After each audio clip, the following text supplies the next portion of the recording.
Bem-vindos a mais uma edição do Data Stories, o podcast da On The Go, onde nós falamos sobre insights, sobre a profissão do Consumer Insights Manager, falamos sobre inovação, falamos sobre tudo aquilo que tangencia pesquisa de mercado, comportamento humano e inovação.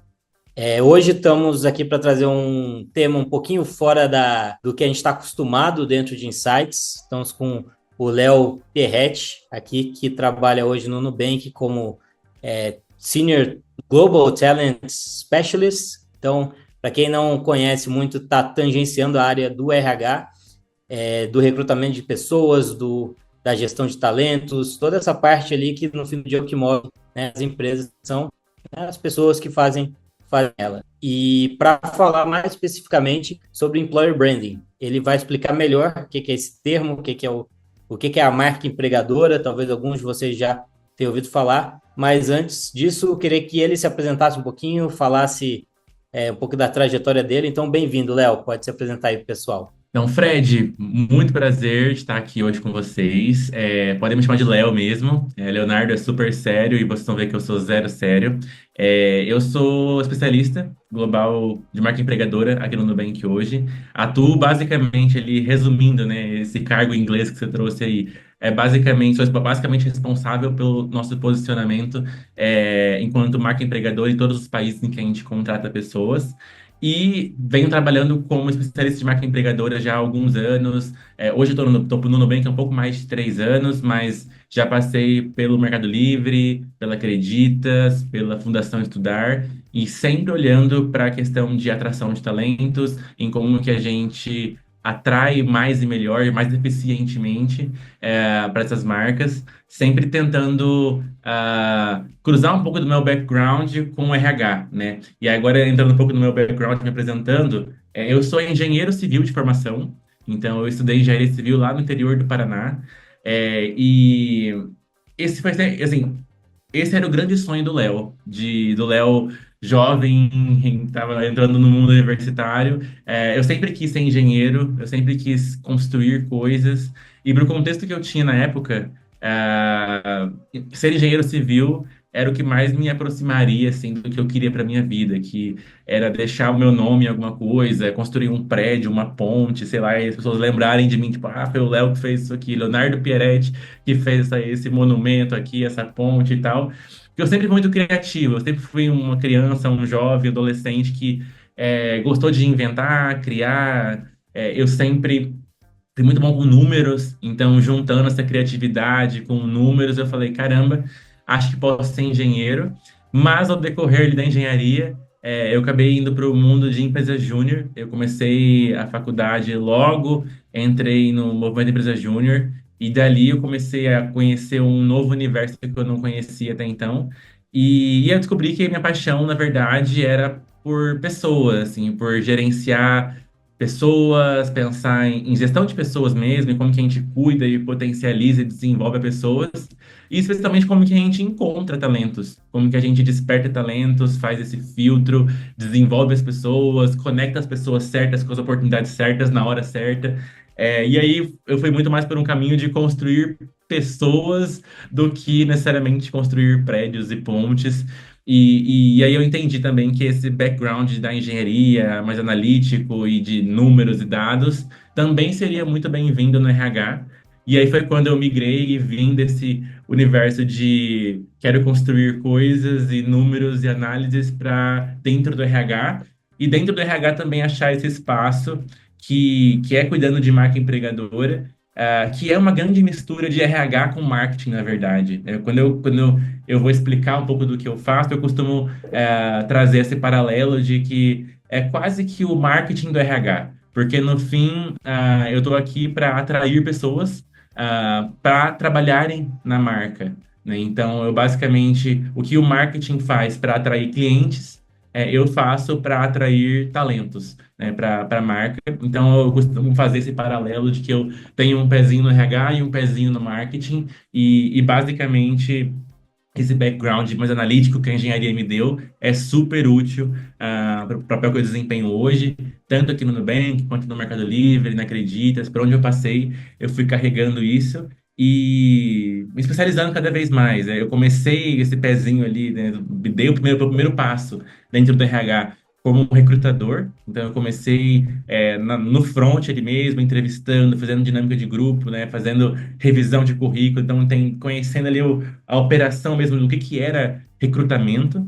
E depois de um segundo momento, eu entendi que o que eu queria era conseguir colocar a mão em algo mais estratégico e mais não necessariamente aquele braço, aquela vertente que a gente vai atrás das pessoas, mas como que eu faço com que as pessoas venham até mim e desejem a minha marca? Então, eu comecei a estudar muito isso, e aí foi daí que eu me deparei a primeira vez com o termo employer branding. E eu acho que daí depois a gente pode entrar mais a fundo no que significa mesmo isso, né? É muito. Você falando assim, a gente nota um padrão, né, principalmente no mundo de startups, o quanto tem muito engenheiro e muito engenheiro não fazendo aquilo que entrou na faculdade de engenharia para fazer. É quase como a engenharia vira um modelo mental e um jeito de olhar o mundo que ajuda a gente a sistematizar as coisas, que ajuda a gente a escalar. E num contexto de startup que você está crescendo, isso aqui buscando escalabilidade, não só no negócio, mas nas operações, é bem comum isso. Você falou, eu pensei em como foram engenheiros que construíram o modelo, esse modelo hoje SDR, que está super popular em vendas, por exemplo, né, em vendas de tecnologia, vem também de um pensamento de engenheiro de tirar aquele aspecto completamente relacional, ser humano, super quente, mas não escalável das vendas mais tradicionais e trazem um modelo. Puxando por aí, assim, queria que você me respondesse primeiro, me trouxesse uma visão assim, qual que é o maior desafio quando a gente fala de olhar para pessoas e tentar botar um número nelas, ou tentar descrevê-las a partir de números, a partir de dados que a gente pode dizer assim mais frios? O que que você acha que é o principal desafio aí? Eu acho que é pergunta complexa, mas eu acho que quando a gente pensa em atração de talentos, e basicamente quando a gente pensa por essa frente, por essa perspectiva, e cruza isso com negócios, negócios são feitos por pessoas, né? Então, quando a gente está pensando em qualquer negócio, em escalar qualquer negócio, a gente sabe que a gente vai precisar de gente para fazer aquilo acontecer.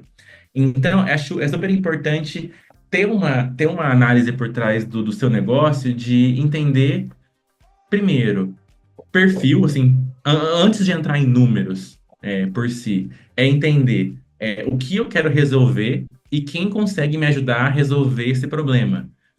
E a partir daí você entrar numa discussão de números e entender quantas pessoas eu vou precisar para escalar o negócio. E eu já passei por empresas como Acreditas, em que eu peguei bem esse momento de crescimento acelerado, em que o produto começou a escalar e aí a conta de beleza, a gente já sabe o que a gente resolve e quem resolve isso. Mas agora eu preciso de mais pessoas resolvendo esse mesmo problema para atender o número de clientes que a gente quer ter. Então, era basicamente cruzando, né? Tipo, o que está entrando, o quanto eu preciso de gente resolvendo esse problema, para cruzar e sair um número final de quantas pessoas eu preciso contratar para isso. Eu acho que tudo parte daí de um planejamento FTS, como a gente pode dizer, ou de headcount planning, mas quando a gente passa por uma perspectiva de atração de talentos mesmo, depois que a gente já entendeu como que o negócio se comporta, quantas pessoas a gente precisa contratar, e acho que essa entra aí uma questão de numérica mesmo, é depois entender, agora entrando na minha área de expertise mesmo, que é employer branding, é entender muito a fundo aquele perfil que eu preciso contratar. Então, trazendo um paralelo, assim, um exemplo mais próximo do próprio Nubank. Né? Eu sei as áreas que o Nubank mais contrata. A gente sabe quais são as frentes que o Nubank precisa desenvolver para lançar novos produtos e para crescer e continuar crescendo e atendendo o cliente. Então, eu conheço muito bem esses perfis e eu acho que entra um trabalho, enfim, de pesquisa, que é de conhecer as pessoas para conseguir atrair a melhor pessoa, né? Acho que tem um primeiro momento naquela startup early stage que está entendendo qual que é a dor, como que ele resolve, e aí vai escalar e trazer a pessoa, que é um primeiro desafio. Mas um segundo desafio vem ok, eu preciso contratar e eu quero me diferenciar para esse perfil que eu quero contratar. Então, eu preciso entender muito bem esse perfil, porque eu sei que esse perfil está sendo buscado o mesmo perfil é buscado por várias empresas. Então, entrando na expertise de employer branding, é assim que a gente começa a trazer números para a conversa. É entender, bacana, vou dar um exemplo típico daí das startups de hoje em dia, né? Engenharia de software. Tá todo mundo contratando engenheiro de software, e é um perfil mega disputado entre todo mundo.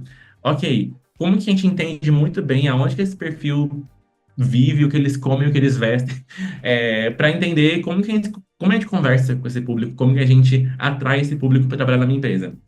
Primeiro, quais são as preferências deles? O que é mais importante na hora de escolher uma empresa? Um atributo B, A, B ou C, né? O que que ele valoriza mais? O que que é inegociável para essa pessoa? É, acho que faz todo sentido para você construir uma proposta de marca empregadora, entender muito bem quem é o seu público e aí ir dando numerozinhos às coisas para que as marcas tomem decisões conscientes sobre o que estão fazendo. Acho que tem vários momentos em que a gente consegue trazer perspectiva de números para a conversa, mas em marca empregadora é sobre pesquisa para quantificar conhecimento de marca, quantificar consideração, quantificar desejo, quantificar o perfil, os desejos desse perfil, né, demográfico mesmo. Então, acho que é assim que a gente começa a trazer números para a conversa. Mas tem um mundo. Sim, sim. Não, obviamente que ela é uma pergunta super, super ampla, mas você já trouxe ali umas palavrinhas chaves que dentro do nosso tema aqui do Data Stories é sempre muito rico, assim. Então, vamos falar de pesquisa especificamente. Então, você citou a importância de fazer essa pesquisa e eu notei que você dividiu ela quase que em dois momentos de coleta de dados, né? Um momento que é coletar quem é o perfil e entender esse perfil, e o outro que é metrificar quem é a marca, o que que ela representa, como que ela é vista, quais são as fortalezas delas, quais são as partes ali onde ela é vista como posicionamento, que no fim do dia é muito parecido com pesquisar um consumidor e pesquisar, né, a minha marca, fazer um brand health track, algo nesse sentido. Vamos falar primeiro aqui de pesquisa para você entender o perfil que você quer atrair para sua empresa, assim.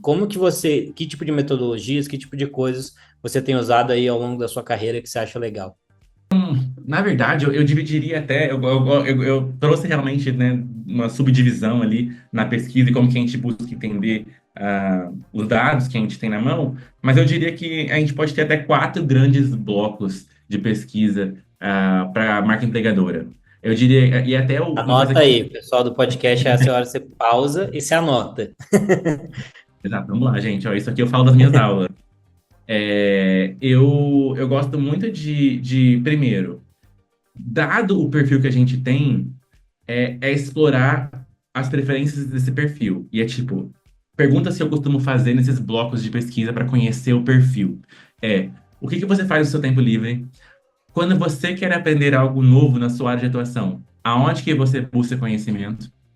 Então, no caso da engenharia de software, né? Aonde que essas pessoas querem aprender uma linguagem nova? O que essas pessoas fazem? Elas assistem vídeo no YouTube? Elas compram um curso? Elas vão fazer compram cursos livres ou vão para academia novamente, né? Vão fazer uma outra faculdade. Ou não, vão para livros, ou vão para, sei lá, eventos, conferências. Como que as pessoas aprendem algo novo? Então, para mim é importante entender isso. É, Outro ponto, entender como que as pessoas buscam referências sobre empresas. Quando você quer conhecer uma empresa para trabalhar, você faz o quê? Você vai no LinkedIn da empresa, você vai no Glassdoor, você pergunta para alguém que trabalha lá, que é seu amigo, você pergunta para conhecidos, né? Qual é o caminho que você faz para entender uma empresa, né? Então, esse tipo de comportamento, entender o comportamento do público que eu quero contratar. Mas, enfim, só antes de pular para o bloco 2, também respondendo uma pergunta que você trouxe, né? Como que eu defino esse perfil? Essa definição de perfil vem muito antes de começar a pesquisa.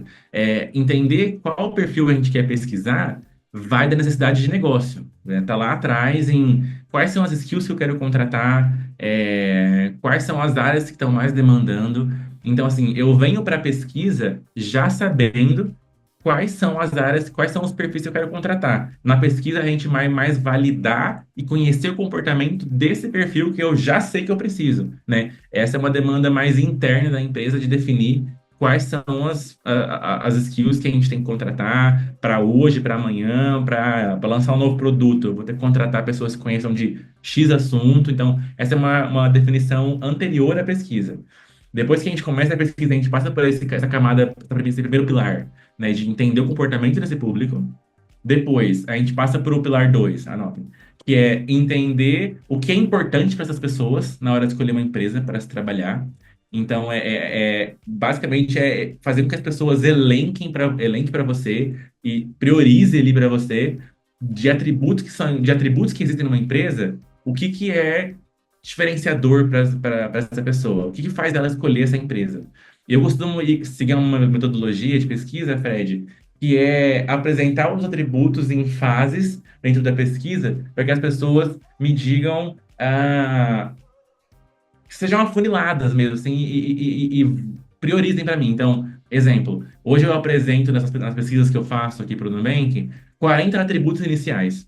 Escolha para mim desses 40, quais são os 20 mais importantes para você quando você vai escolher uma empresa.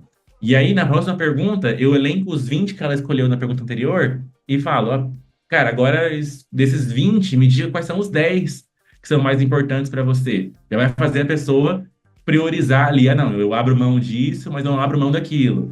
E aí, no fim, eu ainda peço para as pessoas, dos 10 que ela escolheu como mais importantes, escolher os 3 que são inegociáveis ali. Então, para mim, então, modelo de trabalho híbrido e tal, para mim é inegociável. Para mim, remuneração boa é inegociável. Ou para mim, não, para mim, benefícios de um plano de saúde é negociável. Para mim, trabalhar numa empresa que eu vou ter oportunidade de crescer é melhor do que ter um salário ali, ok. Então, a pessoa às vezes prefere, tipo, apostar em algo futuro do que ter algo mais estável na hora. Então, assim, eu apresento atributos para as pessoas e deixo com que elas priorizem para mim o que é mais importante para elas. Esse é o segundo bloco. E, para mim, um dos mais importantes, que é conhecer o que as pessoas vão mais valorizar na hora de escolher uma empresa, né? E aí isso vai ditar para mim um pouco vai ditar para mim o que que eu devo incluir ali na minha proposta de marca empregadora, porque eu sei que, dado que esse é o perfil que eu quero contratar, e isso é o que eles valorizam, pô, se eu não oferecer isso, obviamente não vou conseguir ser atrativo para essa marca. Léo, eu vou querer descer muito nessa aí, que eu acho que aí tem várias coisas, mas eu quero ver o passo 3 e 2 antes. Mas antes da gente descer aí, eu queria só uma curiosidade mesmo. Quando você pensa nisso, você pensa como uma coisa única, como esse talento, como um. Vamos pensar como um consumidor. Normalmente as marcas elas têm dois, três, no máximo quatro segmentos de consumidores, obviamente, dependendo da marca, quantidade de talentos você tem, de acordo de cada área, você vai ter, teoricamente, perfis muito diversos e que se importam. Como você faz essa divisão? Você olha por tipo de talento, então, olhando para tech, olhando para marketing, olhando para operações, ou você faz uma coisa mais global e depois dentro disso você identifica os talentos? A gente faz as duas coisas, tá? A gente faz essa pesquisa de uma forma mais global, mas a gente também tem uma quebra que hoje a gente tem basicamente duas quebras só, né? Perfis de tech e perfis de não tech. Tipo, perfis que trabalham em área de tecnologia e perfis que não trabalham em área de tecnologia. Aqui a gente chama das áreas de enterprise functions, né? Que são pessoas que trabalham com marketing, com RH, com finanças, risco, né? Que não são profissões, né, de tecnologia. E aí um outro grupo de profissões que aí são profissões mais técnicas, né? Como a engenharia de software, data science, machine learning, engineers, PMs, designers, que são profissões ali mais ligadas a esse mundo de tecnologia. Então hoje eu faço essa quebra em dois perfis. E aí essa análise é feita separada também. De fato, são dois perfis muito diferentes e que têm ambições muito diferentes. Então é importante quebrar. E última pergunta nesse ponto, a gente vai para o 3 e 4, que eu também já estou curioso e o pessoal está anotando. Geracionalmente, faz sentido dividir isso geracionalmente? É algo que vocês têm notado, dentro do que, obviamente, você pode falar? Ou você acha que essas quebras geracionais elas são muito mais uma divisão do marketing de consumo de produto, realmente da carreira? Eu acho que essa divisão geracional faz mais sentido para o marketing de consumo, Porque dentro do marketing de recrutamento, como a gente costuma chamar, né, de marca empregadora, é difícil cravar idade, geração, porque as pessoas migram de carreira, principalmente nas carreiras de tecnologia. Tem muita gente que vem de outras carreiras migrado para a área de tecnologia. Então é difícil fazer um recorte de idade nesse sentido. É óbvio que as diferenças geracionais impactam no que as pessoas priorizam mais ou menos. Então, assim, é óbvio que uma pessoa que está ali já no seu, sei lá, 40 a mais, valorizam coisas diferentes de quem está ali nos seus 20 e poucos anos, é óbvio. Mas aí eu acho que isso a gente consegue ir pegando nas nuances da área, porque as diferenças entre profissionais de tecnologia e de profissionais que não trabalham com tecnologia são muito mais discrepantes do que necessariamente as diferenças geracionais. Óbvio que elas existem, mas e aí só que a gente trabalha isso ali nas nuances da comunicação, dos projetos, porque é difícil cravar, assim, tipo, tem profissionais de uma mesma área com idades muito diferentes, e só que são na mesma área. Pô, a gente, essa para quem é jornalista que está escrevendo que essa geração não quer trabalhar, que a outra se importa com carreira e tal.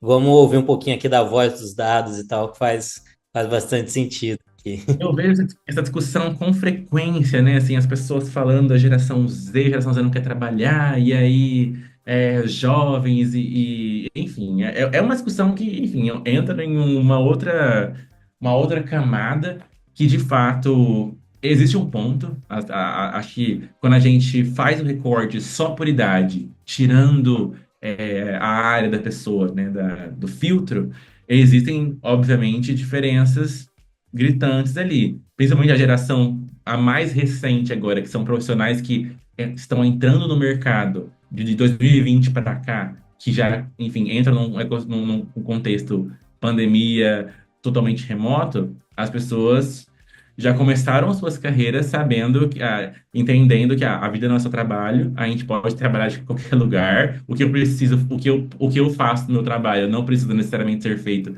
de um lugar físico específico, ao passo que as pessoas que também são jovens, mas vêm de um contexto pré-pandemia, têm uma outra percepção. Então, enfim, é um mar gigantesco de discussões sobre isso. Podemos aprofundar depois, mas dentro do nosso brand tracking hoje, a gente percebe essas diferenças, mas para a gente acaba sendo mais relevante a diferenciação de áreas de trabalho mesmo, de expertise. Isso acaba pegando mais. Então, assim, eu acho que um exemplo bem claro disso dois públicos que a gente contrata muito, né? Tipo, a galera de engenharia de software e a galera de investimentos. Então, eu basicamente estou colocando ali numa mesma empresa uma pessoa que é, tipo, aquele clichê da pessoa que prefere trabalhar remoto, de casa, né? Tipo, a pessoa de software engineer, o desenvolvedor de software. E na outra mão eu tenho ali a galera da Faria Lima, a galera que entende de investimentos e tal. Então, eu não consigo colocar essas duas pessoas na mesma comunicação e conversar com as duas, oferecendo a mesma coisa que não vai ser atrativo para as duas. Então, Perfeito, perfeito. Mas é muito legal, porque é uma dicotomia que a gente vê também no mercado, quando a gente olha para a pesquisa com o consumidor, que a gente também vê muita dicotomia demografia versus atitudes e hábitos e outros recortes ali que são mais contextualizados, assim.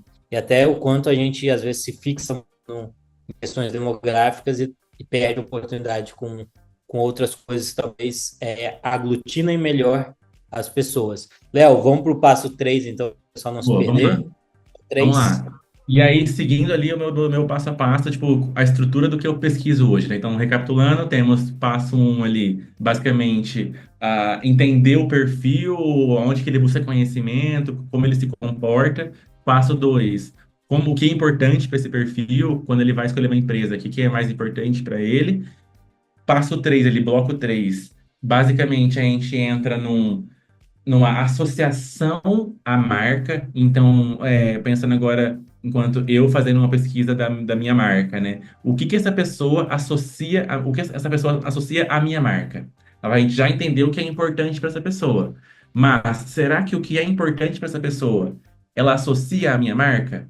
Então, é basicamente entender ao pensar na minha marca, o que que essa pessoa lembra, o que que vem à mente dela, E qual espaço mental a gente está ocupando na cabeça das pessoas. E aí é super importante, porque às vezes a gente lá vê aquela lista de atributos que são importantes para as pessoas, mas como que a gente cruza isso com a minha marca? E aí, como que eu crio um plano de ação para entender qual vai ser meu caminho? Porque eu posso ter ali, com esse diagnóstico, eu posso entender que os atributos mais importantes para as pessoas estão sendo, tipo assim, zero associados à minha marca. E aí eu tenho um problema, né? Que assim, a minha marca, com certeza, né? Vai ter fortalezas, vai ter fraquezas, e eu preciso conhecer essas fortalezas, né? Então, eu posso ter atributos, né? Hoje, a análise que eu faço desse tipo de pesquisa, ela é bem visual, né? Eu ploto isso num gráfico e eu coloco ali, né? O que está associado acima da média com a minha marca, o que está associado abaixo da média com a minha marca, e o que, que é acima da média de importância para as pessoas. Então, eu tenho 4 quadrantes ali que eu avalio para entender o que, que é muito importante para as pessoas e altamente associado à minha marca, o que, que é muito importante para as pessoas, mas não tão associado assim à minha marca, que é, aqui em cima, mais uma vez, né, muito importante para as pessoas, mas ou, o que é pouco importante para as pessoas, mas é altamente associado à minha marca. E no quadrante menor aqui a gente tem o que, que é pouco importante, mas também pouco associado à minha marca. Então, eu acho que essa análise visual também, de cruzar esse pilar 2 com o 3, é super importante porque realmente nada adianta, né, eu entender o que que é importante para as pessoas e depois não fazer uma avaliação do que as pessoas estão associando à minha marca. Então, vamos pegar um exemplo, né? Então, para as pessoas, hoje em dia, o que a gente vê muito comum nas pesquisas, aí eu posso trazer isso porque é super. Todo mundo está vendo isso acontecer, né? É notório, né? É sabido que o work-life balance se tornou um atributo indispensável quando a pessoa vai escolher uma empresa para se trabalhar. As pessoas querem entender se ela vai ter qualidade de vida, se ela vai conseguir ter horários flexíveis, se vai ter um modelo full remoto, se vai ser híbrido, mas como que vai ser esse híbrido? Então as pessoas querem, para as pessoas é importante isso. E aí, quando eu olho para minha marca, né, para a avaliação da minha marca nesse pilar 3, será que as pessoas estão associando essa flexibilidade à minha marca, será que eu tenho um modelo de trabalho que é visto hoje como flexível, né? E aí muitas empresas estão voltando agora para o presencial, né? Algumas empresas voltando 100%, outras empresas voltando alguns dias por semana. Mas será que as pessoas percebem esse um dia por semana, 2 dias por semana, 3 dias por semana como algo flexível? Porque às vezes se a pessoa estava ali morando no interior e foi para um bairro mais distante, e ela tem que ir 3 vezes por semana no escritório a partir de um certo momento, talvez ela não consiga mais perceber isso como flexibilidade. E às vezes ela vai preferir ir para uma outra empresa em que ela consiga ter um trabalho totalmente remoto. Então, o quanto isso é importante para a pessoa e quanto é meio que negociável naquele ranking que a gente coloca lá, e o quanto que isso é associado à minha marca. Será que isso é visto? Será que o que eu estou oferecendo é visto como flexível, oferece um work-life balance? E às vezes, assim, a empresa conscientemente não quer mesmo ter essa associação. Tipo, não, para gente, para o nosso modelo de negócio não funciona tal atributo, assim, eu não, e tudo bem as pessoas não me verem como flexível, como oferecendo um work-life balance, mas eu tenho que, enfim, compensar com algum outro atributo importante para que eu atraia essa pessoa, porque senão, né, aí eu perco a pessoa. Então, é esse tipo de análise que a gente tem que fazer e que a gente faz com frequência aqui. Então, exemplo do Nubank, né? A gente tem um modelo híbrido que foge um pouco do padrão, né? Do que a gente está vendo no mercado, né? A gente vai para o escritório uma semana a cada 3 meses.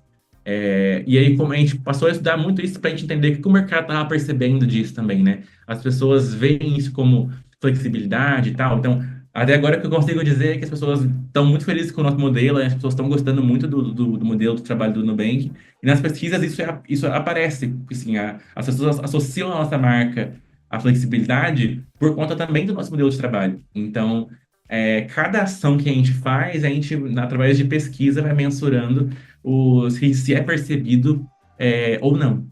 Enfim, então esse é o bloco 3, analisar o que as pessoas associam à sua marca. E o bloco 4, basicamente, é fazer um assessment de, como eu costumo chamar, de funil de atratividade, que é o quanto a pessoa conhece, apresentar a marca para a pessoa e perguntar mesmo, o quanto você conhece essa marca? Você conhece essa marca? Você considera trabalhar nessa empresa? Você já já considerou essa empresa como um lugar para se trabalhar?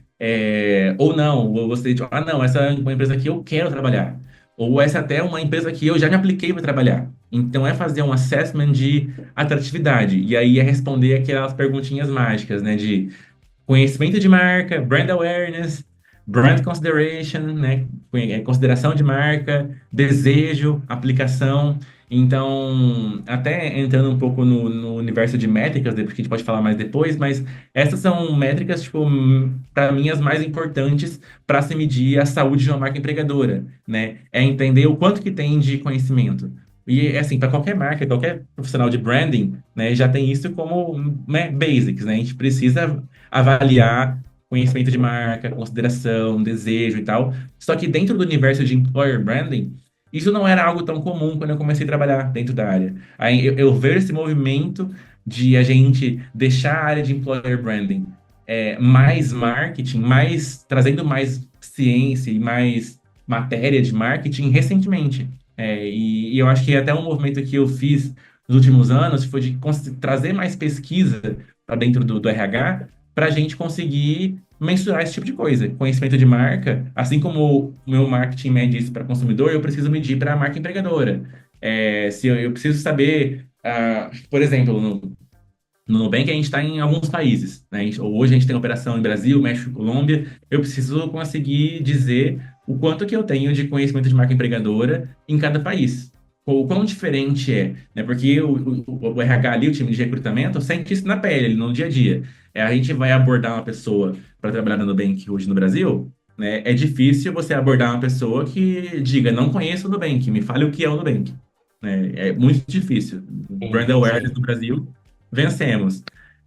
Agora vai para um país que a gente está há menos tempo, vai para o México, né? Aí a gente aborda as pessoas, não é unânime, as pessoas ainda não conhecem o Nubank no México como os brasileiros conhecem.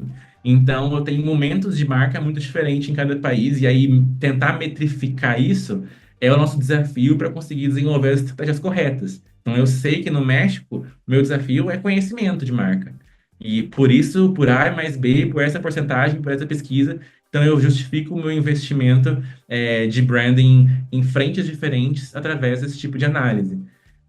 Mas, enfim, esse é o quarto bloco de pesquisa que eu costumo fazer, que Perfeito. é conhecimento, consideração, desejo, entrar mesmo e desenhar um funil. Desenhar esse funil que não é isso, né? No fim do dia não foge muito ao que o marketing já vem fazendo há um tempo. Hoje até o pessoal, algumas pessoas aí tentam semanalmente matar o funil, mas ele acaba sendo uma imagem mental que ainda funciona bem. Eu acho que dentro de employer branding também parece algo ser algo útil assim.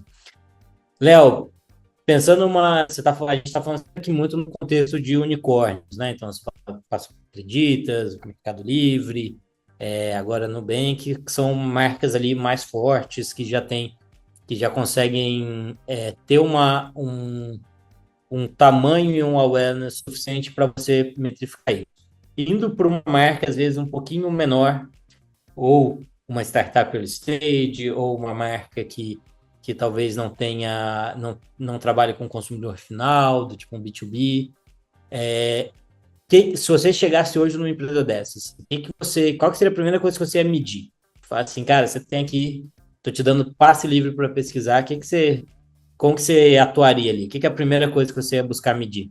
Eu não deixaria de medir awareness, consideration, desire. Eu acho que eu partiria daí para conseguir justificar investimento mesmo. Então, estamos vendo, é posto que temos baixo conhecimento de marca empregadora e não tem como vencer em recrutamento e atratividade se a gente não passar pela camada de conhecimento e consideração. Então, acho que eu começaria por aí, mas eu entraria muito na seara de entender o que é importante para o público que eu quero contratar. Então, em geral, ali, se a gente está falando de uma startup, tecnologia e tal, o público não vai ser muito diferente do que o Nubank tem, por exemplo. Então, galera de tecnologia, produto, design, entender o que é importante para as pessoas e começar a desenhar uma narrativa dentro da empresa para a gente se posicionar naqueles atributos que são importantes para esse público. E aí eu começaria com um trabalho justamente de eventos, participar, assim, ganhar conhecimento de marca através de, enfim, ecossistemas já existentes. Então, é algo que eu costumo fazer, eu acabo fazendo isso, Fred, com o Nubank em outros países, né? Então, eu pego o Nubank na Colômbia tem, enfim, já tinha uma Sim, outra empresa roxa antes do Nubank lá, já, enfim, eu pego um cenário de startup que está nascendo no país, apesar de não ser perfeito. uma Faz startup. sentido, faz sentido. Então, Para aquele contexto, é uma early stage, né? Uma operação early stage na Colômbia, uma operação early stage no México, né? Faz todo sentido. exato. A gente, assim, quando eu comecei a atuar ali com a marca empregadora do Nubank na Colômbia, a gente tinha 100 pessoas na Colômbia. Então, é quase uma startup ali. Então, é basicamente a gente ir por caminhos de, tipo, como que a gente se posiciona através dos eventos de tecnologia que já existem na Colômbia. Como a gente patrocina eventos para as pessoas começarem a conhecer a nossa marca. E aí, contando isso para as pessoas entenderem o que é essa marca, o que que a gente faz, a quais atributos a gente está associado, pelo que a gente quer ser reconhecido. Então, apesar de por ter passado por marcas grandes nesse caminho, eu acabo, quando a gente vai fazer esse tipo de expansão, entrando num modo de operação meio como em marca nascendo no país. Então, isso é legal. E eu vou por esse caminho, né? Tanto que eu costumo, assim, eu continuo mensurando conhecimento de marca, consideração nos outros países, justamente para ir mensurando a evolução disso semestre a semestre, né? Então, da onde que a gente estava 3 anos atrás, no país A, e como que a gente está hoje, sabe? E depois de ter participado de X eventos, patrocinado tantas conferências e feito PR localmente, etc. Então, como que a gente vai fotografando ao longo do tempo? Cara, bem legal, Léo. Dá para ver que tem muito um trabalho de tracking mesmo, que eu acho que ele é essencial. Tem um trabalho de exploração também, então que ele é mais inicial de entender o perfil, mapear o que é importante para depois a gente jogar isso num modelo mais traqueável, né? Num modelo ali mais replicável e que eu consiga ver onde eu estou melhorando e onde eu estou piorando. É Mas a importante. gente. Pode Desculpa te falar? interromper. Eu gosto muito de falar isso, eu falo isso em todas as minhas aulas, aí aproveitando o gancho, a minha marca, para quem trabalha com branding já e com data e tudo mais, já isso aqui não é novidade, mas eu gosto de reforçar que a minha marca empregadora não precisa ser atrativa para todo mundo. E aí eu não preciso gastar ali tempo, energia, etc., conhecendo a opinião de todo mundo. Eu preciso conhecer a opinião de quem eu quero contratar. Então, acho que ir para um trabalho de pesquisa com isso muito bem alinhado previamente é muito importante, porque senão a gente começa a ouvir, sei lá, o que que é importante numa empresa para um grupo muito grande e sem delimitação que não é relevante para mim. Então, às vezes, isso vai me gerar insights que nem vão ser relevantes para mim, porque eu não quero ser atrativo para aquela pessoa. Assim, eu não estou contratando um público X. Então, vou dar um exemplo. Se o Nubank não tivesse área de investimentos, eu não contrato pessoas de investimentos, porque eu quero me posicionar atrativamente para aquele público. Então, assim, é meio creepy pensar isso. Assim, mas assim, a gente precisa delimitar também Sim, sim, o que eu quero ouvir. ele é propositivo, né? Eu acho que nem se falou, para quem vem de marketing, deveria ser algo já dado, embora a gente até vivendo no mundo de pesquisa, você vê que muitas vezes essa é inclusive uma coisa assim, mas eu começo a pesquisa falando com todo mundo, ou eu delimito esse público a priori, né? Eu delimito esse público antes de começar a pesquisa. E normalmente isso é uma delimitação que ela é estratégica, é até um mau sinal que sua empresa, se ela já vem com uma certa maturidade, que você não saiba quem é seu público de largada e que você não queira entendê-lo em mais profundidade. Com exceções, obviamente, novos produtos, estou querendo expandir mercado, mas ainda assim você normalmente está expandindo a partir de algo que você não tem. Então você já sabe por padrão que é aquilo que você não tem e agora você tem que ter um outro público. Então você consegue fazer pela via negativa. Mas bem legal, assim, Léo, porque eu acho que é importante também para quem está, às vezes, ouvindo ou tem um desafio de trazer essa cultura de dados, essa cultura de pesquisa para dentro da sua área de RH. A gente acha que fura um pouquinho a bolha com esse episódio. Espero que não tenha só para o pessoal de CMI que já ouve a gente mais, ou o pessoal ali de marketing que também, né, tem ouvido o podcast, mas que a gente também consiga atrair essas pessoas e juntar, inclusive, essas áreas, né? Então, tem tem uma área de CMI que consegue te apoiar, tem uma área de insights que consegue te apoiar, e no RH, às vezes, é uma maneira de trazer essa cultura. E aí, pegando esse gancho, eu queria te falar, conversar um pouquinho com você sobre skills para montar uma área dessa. Então, quero montar uma área aqui na minha empresa de employer branding. Quem que eu tenho que trazer para esse jogo? Que tipo de profissionais eu tenho que atrair? Que tipo de skill set eu tenho que ter na minha equipe? Boa pergunta, boa pergunta. Meu, eu digo que quando alguém me pergunta sobre isso, eu costumo dizer que é muito importante ter um profissional que entenda de ferramentas de marketing, uma pessoa de comunicação, uma pessoa de marketing, de branding, que entenda disso. Mas eu também acho que não tem como ser um bom profissional de employer branding ou não tem como montar um bom time de employer branding sem alguém do RH, sem ter, porque no fim, employer branding enfim, uma área que entrega valor para o RH. O nosso principal cliente é o RH. A gente vai impactar em métricas de RH. A gente vai impactar em hiring, né, em contratação, a gente vai impactar em quanto tempo leva a contratação, né? Se a gente tem uma marca mais forte, a gente vai contratar mais rápido.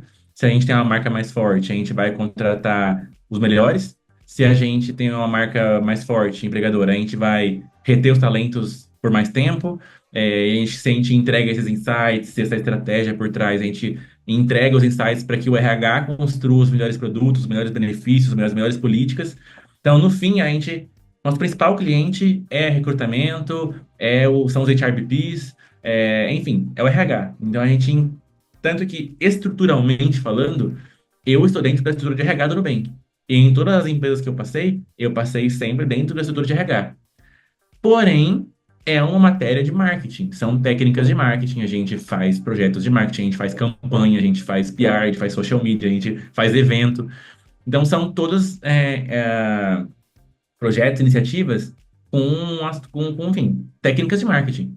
Então, tem que entender muito. Então, acho que eu diria que um bom profissional de employer branding, agora te respondendo, né, é um profissional que conhece dos dois universos, que entende de RH, possivelmente já passou por dentro do RH, mas que também conhece muito de marketing. E, se possível, também tenha passado por experiências tocando projetos de marketing. Então, o profissional ideal passa pelos dois mundos, né? Como sabemos que o mundo não é ideal, não é perfeito, né? Acho que quando a gente vai compor um time, seria interessante ter profissionais dos dois universos. E daí você consegue pôr na mesma mesa pessoas com skills que conseguem, enfim, se somar e aí entregar o melhor dos dois mundos, né? Esse seu time ideal, e faz muito sentido, assim, acho que são profissionais que muitas vezes ter esses dois skills depende de uma vivência muito específica, né? Ou de uma migração de carreira de uma área para outra, ou de uma proximidade, talvez ali, a gente vê muito, aí trazendo um pouquinho da experiência da OnTheGo, assim, a gente vê muito esse desafio-chave de recrutar, ainda muito focado nas lideranças quando você está no early stage. Então é muito comum que o pessoal fale que o founder, ele levanta capital, né? Ou ele vende e ele recruta. E recrutar, muitas vezes, também é vender. Levantar capital é vender a ideia, Exato. vender é vender recrutar é vender a marca empregadora, é atrair via marca empregadora. Então, é bem bacana, assim, é um tema que particularmente me toca bastante, também vindo do branding, inclusive, é minha base, então é um tema que eu sempre gostei muito, assim. Eu caminho de começar pelo RH, né? Eu comecei a carreira sendo recrutador, entendendo qual que era a dor de ter uma marca empregadora que não era tão eficiente e falar, pô, eu preciso fazer isso acontecer.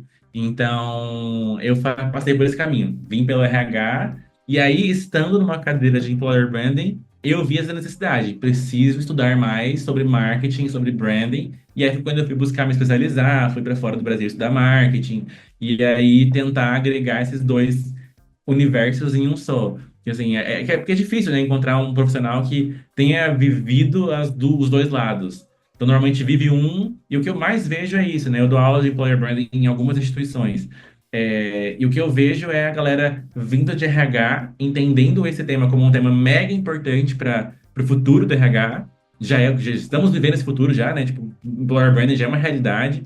Apesar de ser um tema não tão novo no Brasil, ainda tá dando um engatinho, muitas empresas estão engatinhando ainda, né? Então, muitas empresas ainda não sabem como fazer e tal. Então, os profissionais de RH estão vendo esse tema como um hot topic.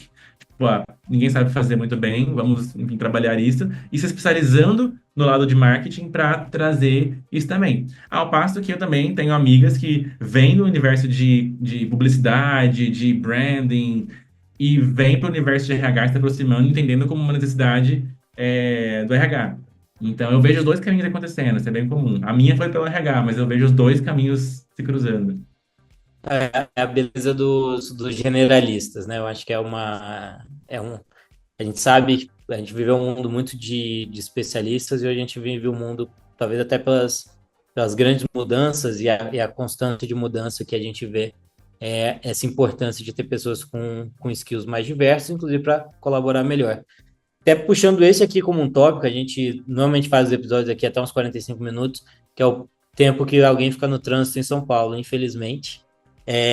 Mas puxando aqui uma última pergunta, Léo, para a gente fechar, depois a gente faz ali umas últimas considerações. Queria que você me falasse um pouquinho como você vê a pesquisa e a sazonalidade de você coletar dados num ambiente de startup que ele é muitas vezes marcado por essa mudança constante, ou mudança de estratégia, ou mudança de mercado consumidor alvo. Então, qual que é a sazonalidade que você tem visto disso? Os dados eles são mais estanques, os dados têm que ser coletados numa frequência muito curta. Qual que é a sua visão meio geral assim sobre essa frequência com que alguém tem que olhar para os dados e qual que é a hora de coletar, qual que é a hora de analisar? Boa, boa pergunta. Quando a gente fala de marca de consumo, eu vejo que, de fato, isso é muito mais acelerado, né? Todos os lugares que eu passei, sempre tive contato com Brand Health Trackers. Então, assim, o BHT é mensal, todo mês a gente vê mudança do comportamento do cliente, enfim, é aquilo ali, pum, pum, pum. Não tem muita mais, enfim, early stage, lançando produto, testando produto, enfim, construindo aquela identidade, e as coisas mudam muito rápido. Na perspectiva de marca empregadora, eu vejo, Fred, esse pace muito mais lento. Porque a gente está falando sobre reputação. Marca empregadora é sobre as pessoas olharem para sua marca e imaginarem como é trabalhar lá, investigarem para ver se o que elas imaginam faz sentido, e aí, com o passar do tempo, com relato de pessoas, com histórias, com Glassdoor, e com o tempo, vai se construindo uma reputação. Então, marca empregadora não muda, assim, ela vai se formando com o tempo e é um rolê de longo prazo, é uma estratégia de longo prazo. Então, hoje, a gente faz as nossas pesquisas aqui no Nubank, de marca empregadora, a cada 6 meses. E a gente tem entendido que essa é uma frequência que tem medido diferenças consideráveis de uma onda para outra. Porque se a gente fizesse, a gente chegou a considerar fazer trimestralmente as nossas pesquisas de marca empregadora, só que a gente começou a pensar o que a gente entrega enquanto conteúdo e campanha e ações relevantes dentro de 3 meses que vão mudar a opinião de alguém relevantemente em 3 meses, sabe? E não tem nada que você faça de um mês para o outro que vá mudar a percepção de uma pessoa sobre será que é bom trabalhar nessa empresa ou não. Então, são pequenas ações ao longo do tempo que vão mudando essa percepção.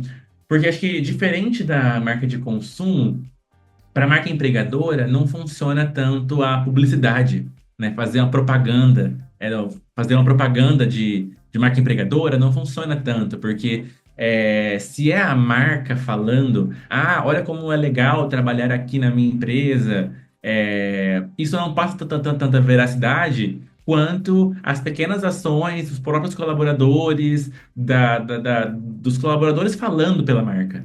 E isso tem um alcance muito menor do que a própria marca. Então, a gente precisa garantir e confiar que a marca empregadora está falando pelas ações pequenas e pela voz dos próprios colaboradores, que são unidades pequenas ali, mas que quando se somam no longo prazo, ao longo do tempo, vão se equiparando ali à própria força da marca. Então, resumidamente, é isso, assim, para marca de consumo, fazer pesquisa mensal é extremamente relevante, já sabemos, já é posto, mas para a marca empregadora, eu diria que fazer trackers semestrais já está mais que bom, porque é longo prazo mesmo, a gente não muda a reputação de uma hora para outra. A gente perde reputação de uma hora para outra. Se fizer merda, né, a gente já sabe. Mas para construir reputação, são passos lentos. Cara, demais. É aulona mesmo, assim, você até comentou.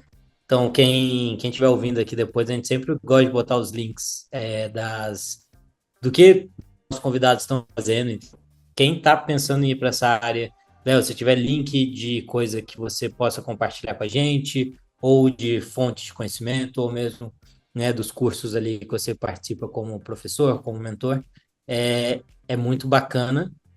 De novo, cara, te agradecer, é um assunto que eu amo, acho essencial, acho que, como você colocou muito bem, já é um assunto antigo, mas que no Brasil está engateando para muita gente. Então a gente vê várias empresas aí que não estão nem medindo sua marca de consumidor, quem dirá, né, sua marca empregadora. Então é muito legal ter gente que está olhando para esse mercado de uma maneira mais inovadora, de uma maneira mais humana e de uma maneira orientada a dados também, que eu acho que é o cerne de tudo que a gente fala aqui no Data Stories. Obrigado por quem ouviu até aqui. Também o LinkedIn do Léo, ele postava mais coisas, a gente até brincou antes, ele estava com mais ativo na época que a gente se conheceu, mas ele está voltando a produzir mais conteúdo, mas sigam, vale muito a pena. Vai ficar também na descrição aqui do episódio. E, Léo, se quiser últimas palavras, a casa é sua aqui, pode falar. Meu, passou super rápido. Então, quem tá ouvindo a gente até agora, super obrigado por ter ficado com a gente. Passou voando para mim. Se eu puder, eu fico aqui falando por hora sobre marca empregadora. Tem muita coisa para falar, então não deu para falar tudo. Então, me siga nas redes sociais, me segue no LinkedIn. Eu tô sempre tentando ali postar um pouco, compartilhar um pouco de conhecimento. Eu dou aula em alguns cursos diferentes aqui em São Paulo, em Porto Alegre, em cursos online também. Então, quem estiver procurando, a gente vai deixar os links lá dos cursos que eu dou aula, das pós-graduações. Tem cursos livres, tem curso de pós-graduação, tem um pouco para tudo, para quem quiser se aprofundar mais. Mas me segue lá também, que eu costumo postar um pouco alguns artigos, alguns conteúdos para ir disseminando esse conhecimento. Mas foi um prazer, Fred, estar aqui com vocês hoje. Se pudesse, ficava falando horas, mas acho que já deu para dar um gostinho e um pouco de compartilhar um pouquinho com o público aqui do podcast. Muito obrigado. Cara, demais, Léo, demais. Pessoal que chegou até aqui, obrigado. Hoje recebemos aqui no podcast, no Data Stories, o Léo Pierretti, Senior Global Talent Brand Specialist, que trabalha no Nubank, ajudando a recrutar uma geração de talentos que está construindo esse gigante global. É sempre um prazer ouvir sobre o tema. Como ele mesmo falou, tem muito a explorar. Então, se você está afim de saber mais disso, segue o Léo nas redes dele, comenta aqui no episódio outras coisas que a gente poderia aprofundar, porque ano que vem, quem sabe a gente não traz não só o Léo, mas outras pessoas dentro dessa área para explorar ainda mais uma área que tangencia todos os temas que a gente gosta aqui no podcast. Então é isso aí, pessoal. Chegamos ao final da primeira temporada do Data Stories, uma temporada com 12 episódios, mais de 2.500 visualizações em todas as plataformas, YouTube, Spotify, onde você ouve esse podcast. Tivemos nessa temporada mais de 10 convidados diferentes, abordando temas como criatividade, o papel do CMI no negócio, Brand Health Track, como montar time de pesquisa, employer branding, a evolução do perfil do planejamento dentro das agências ao longo do tempo, tudo aquilo que ajuda a gente a falar de inovação, de consumer insights e de como transformar dados em conhecimento sobre seres humanos, que é a essência do Data Stories. A partir do ano que vem, já temos uma nova temporada sendo planejada, onde a gente vai expandir ainda mais esses assuntos. Espero que vocês estejam conosco nessa jornada. E se você chegou até aqui, meu muito obrigado. É por causa de pessoas como você que a gente continua fazendo o que a gente faz. Até mais, tamo junto.